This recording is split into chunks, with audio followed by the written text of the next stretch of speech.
প্রিয় উপস্থিতি, এই বাংলাদেশে প্রায় 25 কোটি আমাদের এই গাছ লাগানো হবে।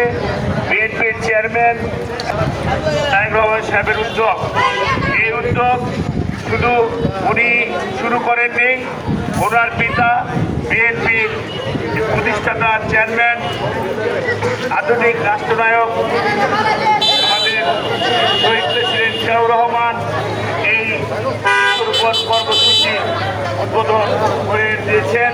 শুধু বাংলাদেশি নয়, বাংলাদেশের বাহিরেও সেই বৃক্ষরোপণ কর্মসূচি পালন করেছেন এবং উৎসাহ দিয়েছেন। যেমন সৌদি আরব এই নিম গাছ লাগিয়েছেন। আমার হাতে যে নিম গাছটি আছে, এই নিম গাছের চারা লাখ চারা সৌদি আরবে লাগিয়েছেন মরুভূমিতে। সেখানে জিয়া ট্রি নামে উৎসাহিত আছে। জিয়া ট্রি এই নিম গাছের মাধ্যমে হাজার লক্ষ কোটি লোক তারা অক্সিজেন এবং তারা এই গাছের সুবিধাটি পাচ্ছে।